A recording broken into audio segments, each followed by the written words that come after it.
Good morning, crime community. I'm continuing to read out Patriotism Unhinged by James Manning, 1963 through 2004. This is tough material, so I'm just going to read a few bullet points. Jean Souetre and Michael Mertz. The journalist Steve Revell discovered in 1988 that Jean Souetre had an old enemy. Michael Mertz, born on April 1920, died January 95, a former member of the French Secret Service who worked in drug trafficking. Mertz allegedly usurped the identity of Jean Souetre and had the habit of using his name as a pseudonym to possibly compromise Souetre, or vice versa. Michael Mertz used two aliases, Jean Souetre and Michael Roux. A man using the name Michael Roux entered the United States on November 19, 1963, and was in Fort Worth on November 22nd before leaving the country on December 9th. As a result of investigations carried out by Mary Ferrell and Gary Shaw, which were dismissed, Souetre, or a man using his name, was under arrest in Dallas on the day of John F. Kennedy's assassination. Souetre was immediately released and expelled from the United States.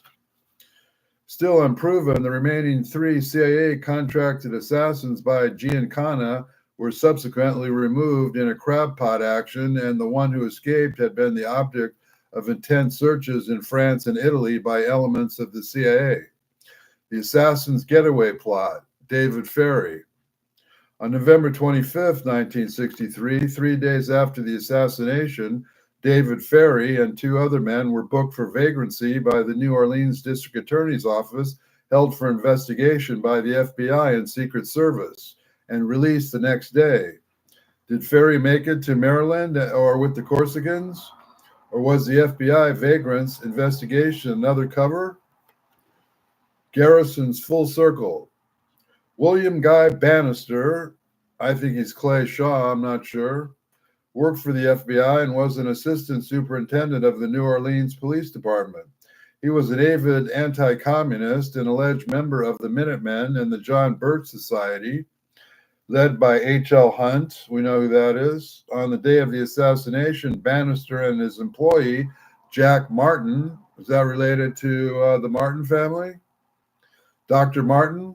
I don't know. Bannister and his employee, Jack Martin, were drinking together at a local bar. On their return to Bannister's office, they got into a heated argument to which Martin incited him, saying, "What are you going to do? Kill me like you did Kennedy?" Bannister drew his revolver and pistol-whipped Martin, sending him to the hospital in the ensuing days. Martin told police that, via Bannister, Ferrie was supposed to be the getaway plot in the assassination. That's in bold print. Catching wind of the shenanigans, Jim Garrison, New Orleans district attorney, alleged David Ferrie was involved in the JFK assassination. Garrison also alleged that Ferrie knew Lee Harvey Oswald. Ferrie denied any involvement in the conspiracy and said he never knew Oswald. Garrison's aide, Lou Ivan, stated that Ferrie telephoned him the day after the story of Garrison's investigation broke and told him, "You know what this news story does to me, don't you? I'm a dead man. I'm here on, believe me, I'm a dead man." On February 22nd, 1967, less than 1 week after the newspaper New Orleans State's item broke the story of Garrison's investigation into Ferrie, Ferrie was found dead in his apartment.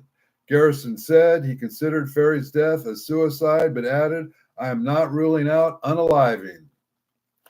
Ferrie's autopsy was performed by Orleans Parish Coroner Nicholas Cheta and pathologist Ronald A. Welch. They concluded that there was no evidence of suicide or murder and that Ferrie died of a massive cerebral hemorrhage due to a congenital intracranial berry aneurysm that had ruptured at the base of his brain. On March 1st, 1967, Garrison and Shaw arrested and charged him with conspiring to kill Kennedy. That's the end of chapter 4. The next day, we'll start with chapter 5. It's called Final Zipper Meeting, Successful Removal of JFK for Treason. These are the bullet points. There's 32 bullet points here from the Crowley document in the book Regicide, which was printed and wiped clean by the CIA. But there was a couple thousand copies that didn't get wiped, and Mr. Manning got one of them, and he printed it in his book. So we'll go over the 32 bullet points of how our CIA convicted President Kennedy of treason without the Congress's permission. We'll start that tomorrow with Operation Zipper. These include participants McCone, James Angleton, Robert Crowley, William Harvey, FBI Sullivan, and Lieutenant Cass, USMC. Short bios of the JFK assassination planners, Operation Zipper. 32 bullet points for tomorrow. If you think there's any truth in what I'm saying here, please like and share and subscribe, and I hope you enjoyed today. Thank you.